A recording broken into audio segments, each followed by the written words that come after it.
안녕하세요. 제 풀에 지쳐 이혼을 하게 된 사연 하나 들려드리고자 글을 쓰게 되었습니다. 저는 불과 3개월 전에 이혼을 하게 되었고, 아직 아이는 없는 30대 여성입니다. 제가 남편과 잘 살아보려고 나름 여러 번 참아주다가 이 불행이 유턴 없는 일방통행이라는 걸 뒤늦게 알고서 급하게 브레이크를 밟았어요. 지옥의 구렁텅이에 빠질 뻔한 제 인생을 아슬아슬하게 건진 거죠. 누구나 그렇겠지만 저 정말로 결혼해서 잘 살고 싶었습니다. 재작년 통계청에서 이혼하는 부부를 수치로 계산했는데 4상 중에 240상이 이혼을 한다는 결과가 기사로 나왔더라고요. 결혼해서 잘 사는 것이 어려운 일이라는 걸 알지만 노력해서 제 결혼만큼은 실패하고 싶지 않았습니다. 그런데 결국 이 꼴이 나버렸네요. 잘 살고 있는 부부들을 보면 무척 경이롭고 노부부가 되어서도 서로 존중하며 손잡고 다니는 분들을 보면 이젠 존경심을 느낍니다. 사연을 쓰기 위해서 다른 사연자들의 글을 읽어봤는데 이혼 부부가 굉장히 많더라고요. 다른 곳보다 유독 이 커뮤니티에 이혼 사연이 많은 것 같아서 저도 대한민국 이혼녀로서 제 경험 좀 시원하게 얘기해보고자 합니다. 저는 건강관리식품 제조회사에서 일을 하고 있는 사람입니다. 평소 주변에서도 똑부러지고 알뜰하다는 말을 많이 듣는 편이었던 저는 동료 직원들 중에서 가장 신임을 높게 사는 직원 중 한 명이었을 정도로 각별한 애정을 받았는데요. 특히나 비즈니스에 필요한 금전적 부분을 자꾸 저한테 맡겼다는 겁니다. 물론 저는 회계 쪽 분야가 아닙니다.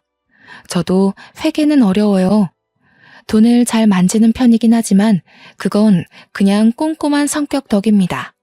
그런데 회사 다닌 지 한 2년 되니까 동료끼리 서로 어떤 사람인지 어느 정도 알게 되잖아요. 그때부터 제가 급여를 더 받고 회계 업무 보조까지 맡게 되었지 뭡니까. 딱히 번거로운 일은 아니었기에 저도 흔쾌히 한다고 했지만 제가 이렇게 칭송받을 만큼은 아닌데 싶어 민망하더라고요. 저는 제 스스로가 야무지다고 생각한 적이 한 번도 없습니다. 다른 건 잘 모르겠고 유독 돈 관리에서만 조금 더 철저했을 뿐이에요. 제가 20살 되자마자 적금 통장을 만들었다고 하면 다들 놀라더라고요. 그 적금도 금리나 혜택 다 비교해서 통장 2개로 나눠 만들었다고 하니 신기해하기도 했고요. 당시에는 다들 이렇게 돈 관리를 하는 줄 알았습니다. 그래서 오히려 놀라는 사람들을 보고 제가 더 놀랐었네요. 저는 부모님 도움이 아닌 온전히 저의 자의로 적금을 알아보고 비교하며 만들었고 알바까지 하면서 목표 돈을 모았기에 이미 만기 적금은 벌써 2개 있습니다. 3개째 통장 또한 곧 만기를 앞두고 있어요. 저는 그리 어렵게 돈을 모았다고 생각하지 않아요. 제가 어디 돈을 낭비하고 사치 부리는 사람도 아니었고 아르바이트로 버는 족족 적금으로 때려 넣었다 보니까 어느새 억대 자산이 생겨 있었던 거예요. 당연히 주식 같은 모험은 절대 안 하고 안전하게 저축만 하는 타입이라 티끌 모아 태산을 만든 장본인이라고 말씀을 드릴 수 있겠네요. 제가 돈을 더 잘 모을 수 있었던 이유에는 연애를 안 했기 때문도 있을 겁니다. 연애를 하다 보면 어쩔 수 없이 혼자일 때보다 지출이 많을 수밖에 없지 않습니까? 당시 저는 돈 모으는 재미에 푹 빠져 있었기 때문에 남자를 사귀는 것 자체가 목표에 방해가 된다고 생각했던 사람이에요. 결혼 전까지는 계속 과하게 적금을 넣으며 생활했지만 30대가 되고 나서부턴 20대 때와는 좀 다르게 효율적으로 관리하면서 돈을 사용하기도 했습니다. 비교적 젊은 나이에 수억을 가지는 것이 보통 일 아니라는 건 직장인 되고 나서부터였는데요. 주위에서 다양한 조언과 사정을 듣다 보니까 제가 같은 또래의 남들보다는 부유하다는 걸 알았습니다. 이걸 마냥 가지고 있으려고 모은 건 아니라서 그때부터 집을 하나 사볼까, 부모님께 차 선물을 하나 해드릴까 고민을 하기 시작했습니다. 어떤 결정을 내리더라도 돈이 부족한 것이 아니었기 때문에 걱정이라든지 아깝다든지 하는 생각은 없었어요. 남들은 한참이나 멀게 바라보는 그 목표를 저는 언제든지 바로 읽어낼 수 있는 여건이 있던지라 그 짜릿한 느낌이 또 다르게 흥미롭더라고요. 그때까지만 해도 남자에 대한 관심은 계속 없었습니다. 돈을 왕창 모으고 그걸로 나만의 자산을 만들어내는 과정을 통해 색다른 즐거움을 알아버렸기 때문이었죠. 그런데 제게 직장 동료가 괜찮은 지인이 있다고 해서 소개를 해준다고 하는 거 아니겠어요? 저는 혼자서도 충분히 재미있는 인생을 살고 있었기 때문에 굳이 연애를 통해 제 인생에 낯선 사람을 끼워놓고 싶지 않았습니다. 정중하게 거절을 했더니 동료 직원이 저더러 그런 말을 하더군요. 지금이야 젊으니까 부모님이 내 자식 하면서 끼고 돌지. 나중에 부모님 나이 드시고 선옥씨 시집갈 나이 되면 결혼 안 하고 있는 게 불효가 돼. 부모님도 슬슬 선옥씨 앞날 때문에 걱정하고 계실걸? 형제도 없다면서. 자식이 혼자 남겨지게 생겼는데 어느 부모님이 마음 편하겠어. 부모님의 생각을 들어본 건 아니지만 동료 직원의 말이 꽤 일리가 있더라고요. 그때부터 생각이 많아졌던 걸로 압니다. 부모님께서 내색은 안 했지만 동료 말대로 정말 제 앞날을 걱정하고 있다면 그거야말로 사춘기 소녀 때와 같은 맥락으로 속썩이는 것이 아닐까 싶었어요.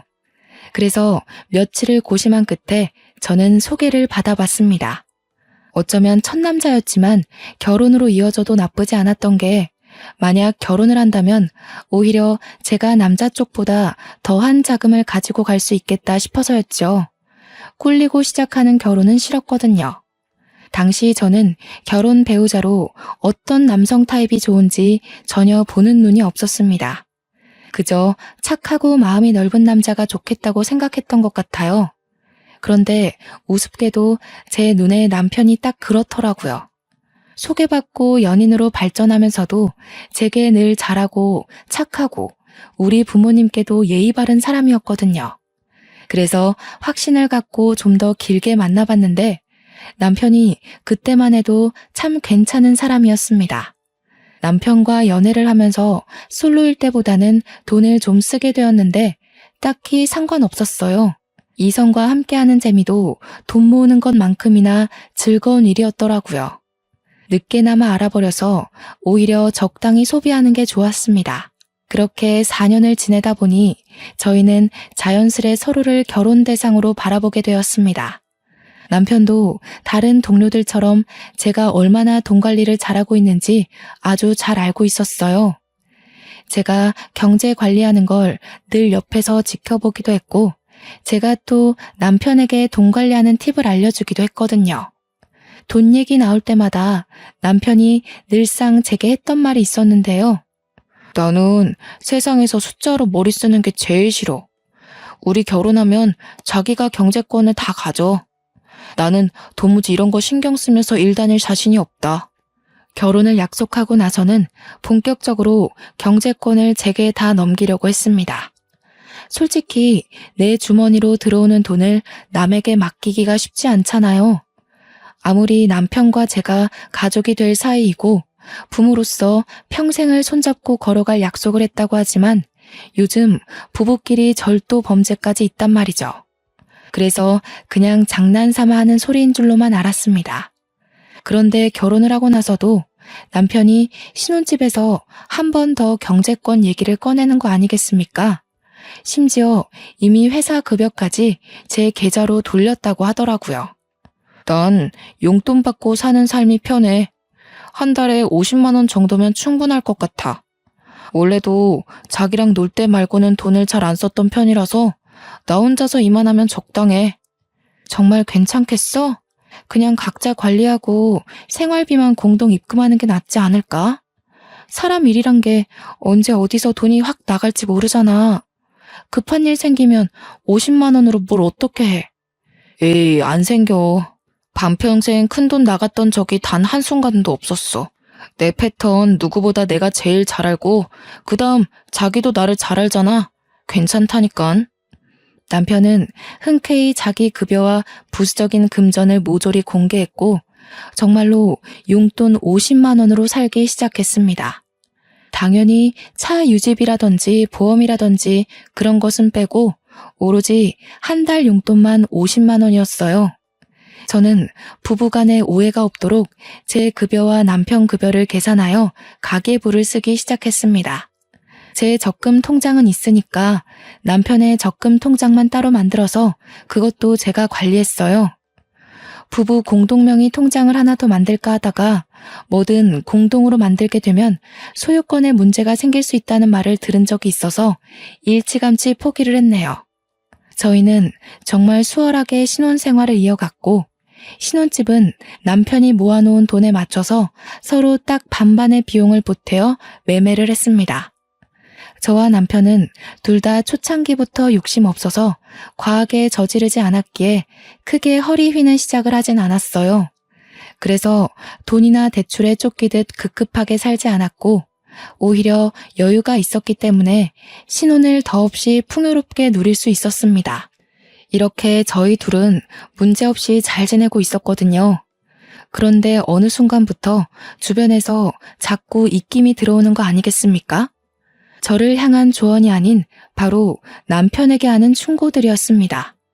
한날 남편이 남편 회사에서 일하는 동료 사원들을 데리고 집에 온 적이 있었는데요. 결혼 전에도 몇 번 만나서 안면을 텄기 때문에 어색한 사이는 아니었습니다. 다 같이 술 한잔을 하던 상황이었는데 어느 정도 술이 되니까 사람들이 돈 얘기에 비밀이 없어지는 겁니다. 술 마시기 전에는 분명 요즘은 부부 사이에서 여자가 경제권을 많이 관리하고 남자는 용돈 받는 식으로 대부분 그렇게 살더라면서 저희 부부의 경제관념에 찬사를 보냈거든요. 그런데 술이 들어가니까 사람들이 돌변하기 시작하는 거 아니겠어요? 에이, 재수씨. 아무리 그래도 그렇지 남자가 기가 죽는단 말이에요. 50만 원이 뭐예요? 남자라면 적어도 100만 원은 주머니에 꽂혀 있어야 밖에서 어깨 펴고 가장 노릇하는 겁니다.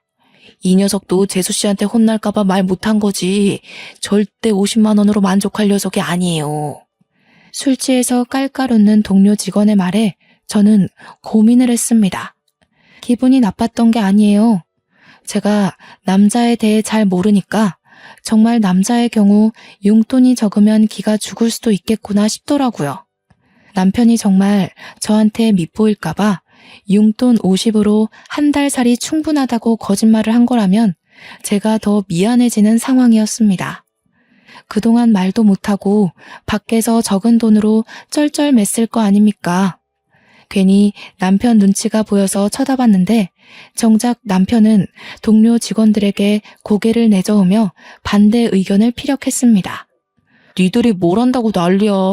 나 돈 그렇게 많이 안 써. 우리 와이프가 해주는 대로 맡기고 용돈 받는 게 훨씬 편하다고. 녀석 아직 신혼이라고 재수씨 편 들어주는 거 봐라. 그 마음 1년밖에 못 간다의 한 표. 부부 생활 익숙해지면 제일 먼저 걸리는 게 바로 돈이거든요. 내가 돈 관리했으면 신혼 1년도 못 보내고 파산났어. 와이프가 똑부러지게 맡아주니까 생활 요건이 너무 여유롭잖아. 니들이야말로 이러니까 매일 와이프한테 한 소리 듣는 거야. 돈 좀 작작 써라. 너 그러다가 재수씨한테 뒤통수 맞으면 어쩌려고. 혹시 알아? 재수씨가 초반에 신뢰를 엄청 줘놓고서 몰래 1, 2만 원씩 빼가고 있을지. 동료 직원들은 마치 제가 남편의 돈을 몰수해서 몰래 빼돌리고 있는 사람처럼 나쁘게 표현했습니다. 그것도 농담이라고 계속 깔깔대는데 듣다 보니 은근히 기분이 상하더라고요. 그럼에도 남편 체면 생각해서 감정 상한 거 끝까지 감추고 그들과 잘 어울려 놀았습니다. 그리고 그들이 귀가하자마자 저는 궁금했던 질문들을 서둘러 물어봤어요. 여보, 용돈 작아? 많이 부족한 거면 더 줄게. 우리가 어려운 형편도 아닌데 모자라서 불편하면 안 되지. 100만 원으로 맞춰주면 될까? 아니, 전혀 안 부족한데? 아, 아까 그 동료들 때문에 그러는구나. 신경 쓰지 마. 쟤네들도 와이프가 경제권을 갖고 있는데 얼마 전에 와이프들이 돈 빼돌리는 걸 적발했다더라고. 그것 때문에 나더러 조심하라고 하는 소리야. 근데 나는 조심할 게 뭐 있어. 당신이 월말마다 알아서 보여주는데. 난 당신 믿어. 남편은 경제권을 저한테 맡긴 것에 대해서 다행히 자존심을 상해하지 않았습니다. 혹시라도 남편이 불편해한다면 경제권을 다시 각자 관리하는 걸로 바꿀 생각이었는데 남편이 한사코 거절을 하는 바람에 그러진 못했어요. 저 또한 한편으론 안심이 되었습니다. 혹시라도 남편이 사실은 동료들 말처럼 힘들었다고 한다면 왠지 좀 속상할 것 같았거든요. 저한테 말도 안 하고 남들에게 제 흉을 봤다는 것일 테니까요. 언제나 그렇듯 저도 괜찮고 남편도 괜찮다는데 왜 이렇게 돈 얘기만 나오면 다들 제 남편을 못 잡아먹어서 안달인 걸까요? 남편 동료들로 모자라 저는 시모한테도 경제권 때문에 잔소리를 들어야 했습니다. 그래서 세학이 너가 돈을 관리한다고? 아무리 관리를 잘한다고 하더라도 그게 어디 완전하게 투명할 수가 있나. 요즘 세상이 많이 달라졌다지만 누가 돈을 여자가 관리한대? 그래도 큰 돈 만지는 건 아직까진 남자가 해야지. 너희들 좀 이상하게 살림을 한다. 시댁에서는 돈 관리를 시부가 하고 있었습니다. 그건 수익을 벌어오는 사람이 시부밖에 없으니까 그렇구나 하고 이해할 수 있는 거죠. 그런데 시모가 자꾸 저더러 다음 달부터 남편한테 경제권을 넘기라는 거 아니겠습니까? 그것도 돈 관리 철저한 시부 앞에선 제게 잔소리 못하면서 시부가 자리만 비우면 저를 불러 몰래 면박을 주었어요. 어머님, 저희 정말 투명하게 공개해요. 제가 정리한 가계부 남편이 늘 챙겨보고 있고요. 걱정 마세요. 반개월을 살았는데 아직 살림엔 지장이 없는걸요. 가계부야. 일부러 틀리게 쓸 수도 있는 거니까 모르는 일이지. 깐이라는 남자가 50만 원으로 뭘 하겠니? 그렇잖아도 용돈은 올리려고요. 남편은 50이 괜찮다고 하는데 아무래도 주위 시선이 안 좋네요. 용돈 다 못 쓴다고 하더라도 그냥 가지고 있는 게 좋겠어. 사람들 말대로 무슨 일이 있을지 모르는 거니까. 아이고 답답하게도 한다. 그렇게 쥐꼬리만큼 찔끔찔끔 올렸다 내렸다 하지 말고 그냥 내 아들한테 넘기라니까. 우리 아들도 워낙 세심하고 꼼꼼해서 그런 거 잘해. 그날따라 시모가 너무 강력하게 주장하는 바람에 제가 이대로 계속 받아쳤다간 말씨름만 하게 될 것 같더라고요.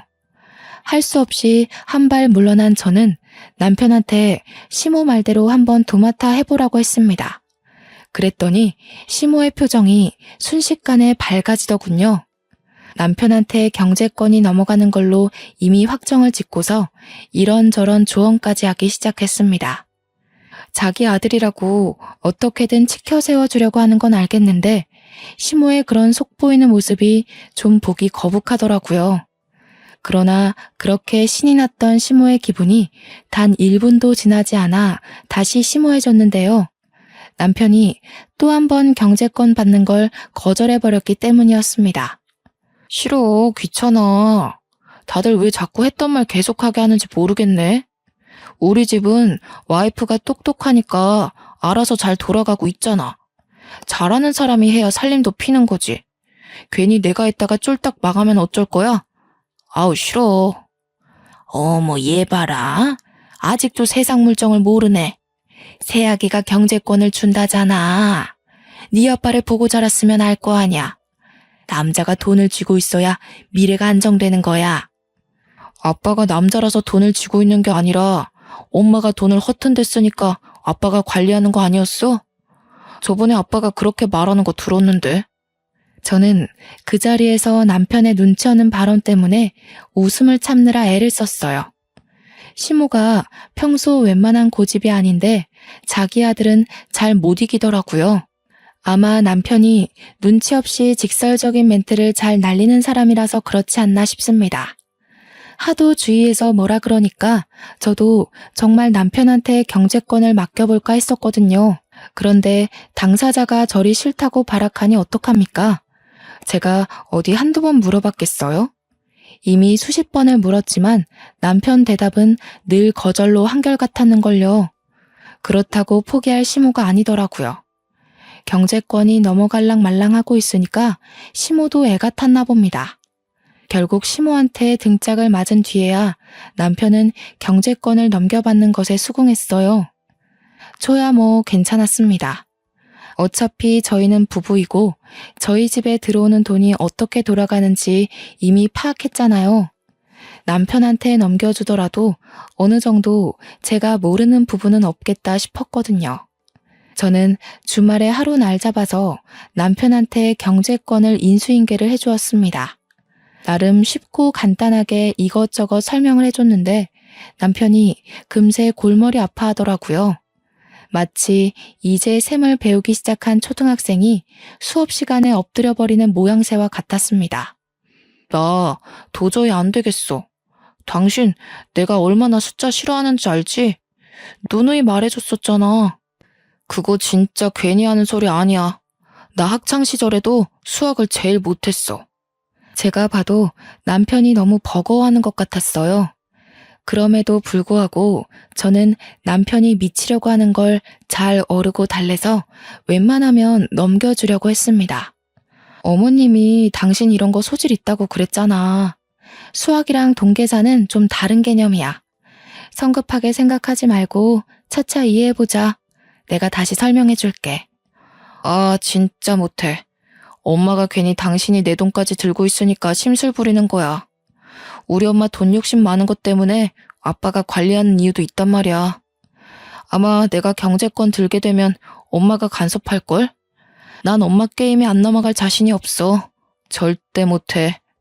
시모가 남편을 두고 세심하고 꼼꼼하다고 표현을 했지만 사실 저는 남편이랑 연애하면서 딱히 남편이 돈을 효율적으로 관리한다는 느낌을 못 받았습니다.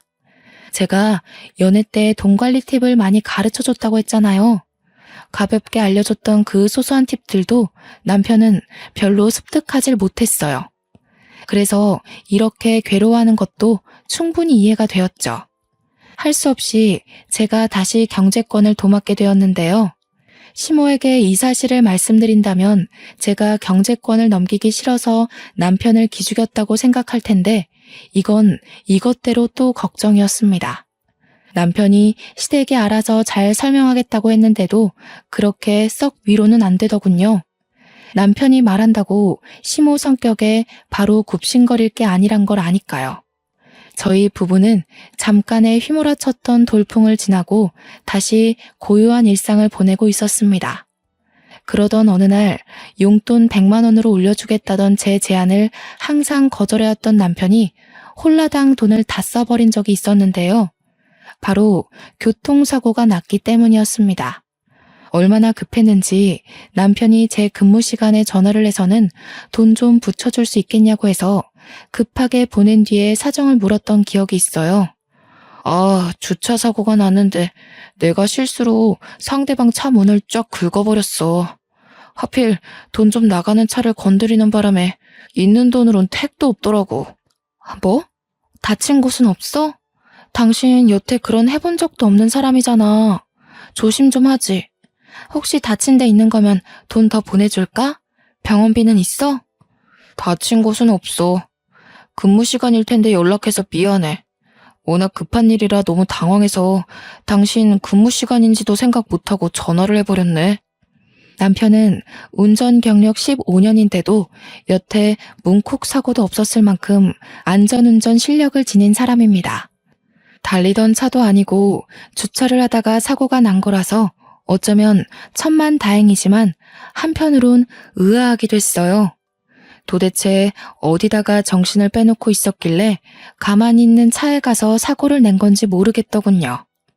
수리비 견적은 총 78만 원이 나왔고 용돈으론 턱없이 모자랐던 남편이 제게 받아간 돈으로 잘 해결했다고 문자를 줬습니다. 이번 일을 겪으니까 확실히 느꼈어요. 남편에게 용돈 50만 원은 적은 게 맞는 것 같았죠. 만약 제가 연락을 받지 못했더라면 여기저기 전화를 돌리면서 구차하게 남의 주머니에 손 벌렸을 거 아닙니까? 위험한 상황일 때 대비하기엔 그 용돈은 너무 아슬아슬했습니다. 그래서 저는 남편에게 말없이 다음 달부터 용돈을 100만 원으로 올려줬어요. 용돈 입금한 당일 남편이 리액션은 안 해주더라도 용돈 올렸냐고 물어나 볼 줄 알았는데 정작 이틀이 지나도 남편한테서 별다른 말이 없더라고요. 여보, 내가 용돈 올린 거 확인했어? 당신 사고 이후로 내가 생각 많이 해봤는데 아무래도 올리는 게 좋아서 100만 원 넣었거든. 몰랐어? 그랬어? 내가 입금 내역은 따로 확인 안 해서 몰랐네. 고마워. 신경 안 써줘도 된다고 했는데 내가 말이랑 행동이랑 너무 달랐지? 민망하네. 어쨌든 잘 쓸게. 입금 내역은 남편이 굳이 확인하려 들지 않아도 알림으로 뜨는 걸로 알고 있습니다. 남편이 설정해달라고 해서 제가 해줬던 기억이 나요. 그런데 입금 사실을 전혀 몰랐다뇨. 남편의 말에 여럿 의문이 들었지만 일이 바빠서 정신이 없었겠거니 그렇게만 생각하고만 넘겼습니다. 그리고 그때부터 남편은 옛날과 좀 다르게 소비 습관이 점차 변해갔어요. 100만 원은 너무 많다면서 길고 날던 남편이 100만 원도 모자라서 종종 돈 좀 보내줄 수 있냐고 연락하는 횟수가 많아졌다는 겁니다. 매번 돈을 더 붙여달라는 이유도 참 많고 다양했어요. 한날은 회식을 쏘게 되었다. 또 어떤 날엔 회사에서 단체 기부를 하게 되었다. 그리고 다음 날엔 친구가 어려워서 돈을 조금 보태줘야 했다 등등. 어쩔 땐 우리 한 달 살림에 차질이 생길 정도로 거액을 빌려간 적도 있었습니다. 제가 여러 번 물으면 늘 새로운 변명으로 답이 돌아왔어요. 생각해보면 차 사고 났을 때 제가 돈을 붙여준 이후로 남편이 점차 변한 것 같았습니다. 그 전까지만 해도 돈 쓰는 게 귀찮아서 외식도 굳이 안 하려던 사람이었는데 한 번 돈 입금되니까 혹시 돈 맛을 알아버렸나 싶더라고요. 얼마 후에 또 돈 좀 달라고 연락 왔길래 한날은 제가 없다고 얘기를 해봤거든요. 그랬더니 남편이 약간 언성을 올리는 거 아니겠습니까? 목소리에 짜증과 억눌린 화가 잔뜩 묻어 있었습니다. 내 돈까지 당신이 들고 있으면서 없긴 뭘 없어. 나 지금 급해. 얼른 120만 원만 보내봐. 얼마 전에 나 상여금 탄 거 있잖아.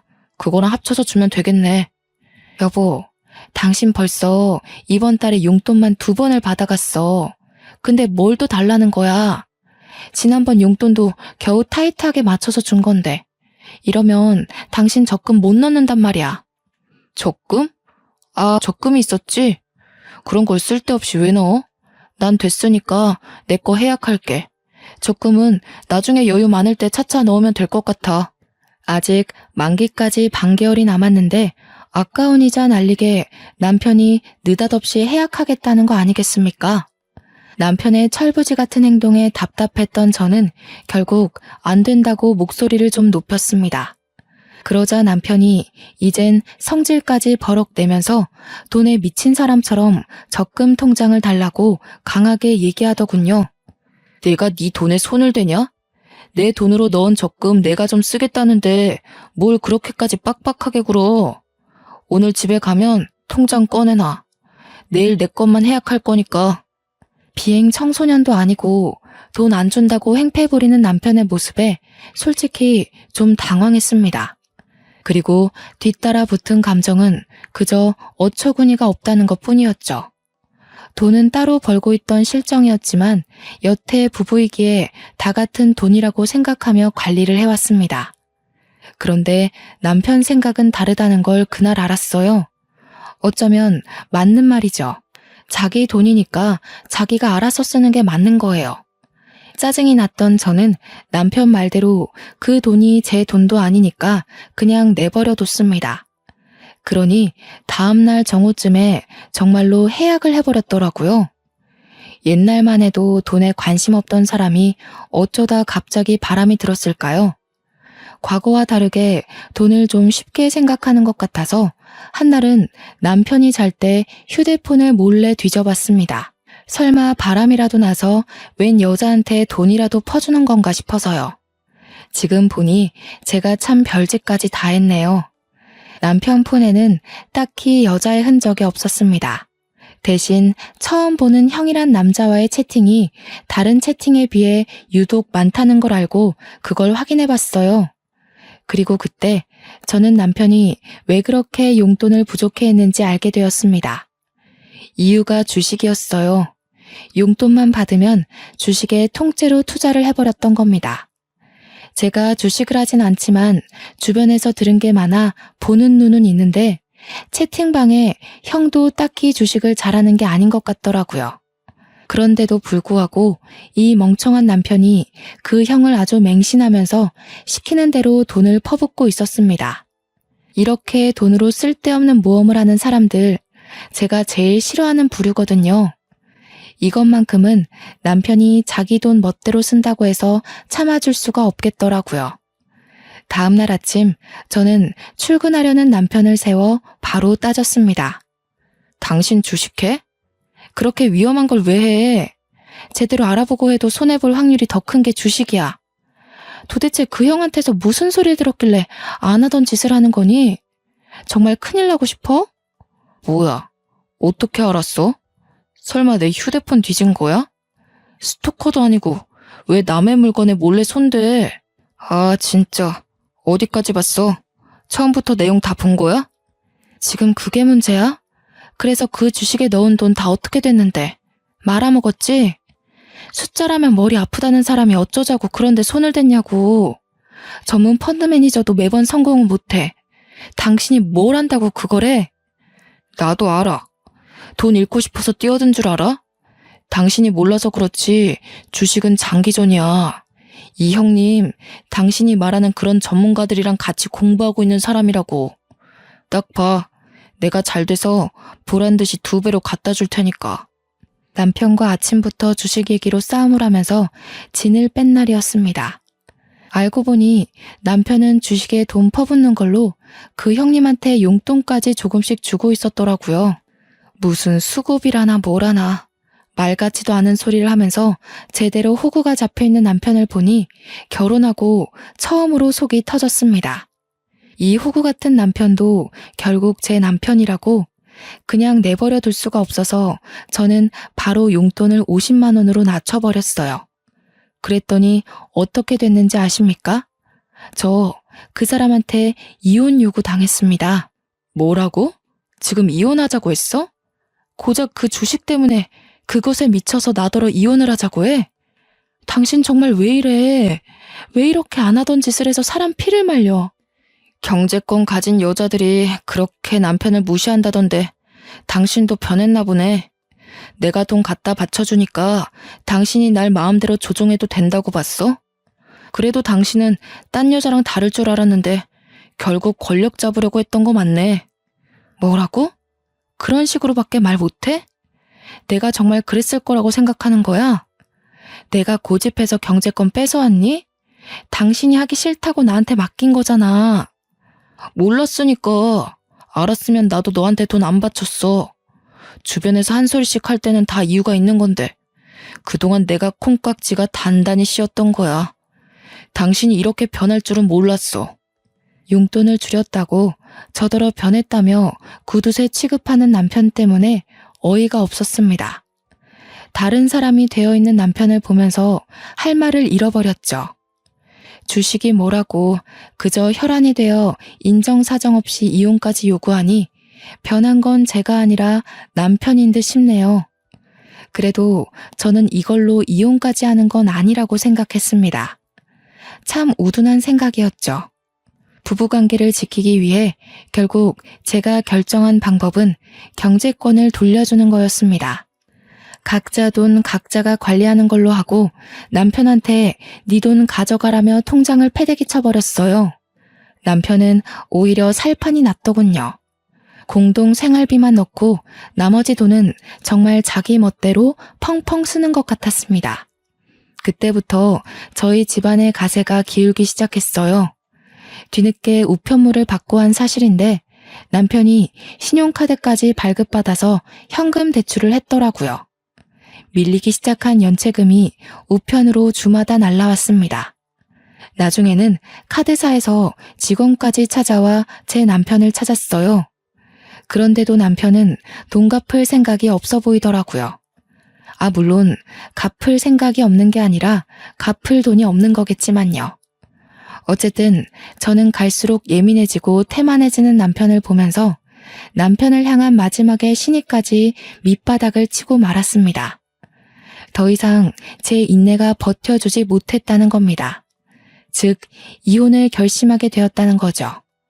어차피 이혼할 거고 우편물 걷는 것도 지쳐서 그것마저 손을 안 대고 있었는데 한날 시모가 저희 집에 들리면서 우편물을 다 걷어왔더라고요.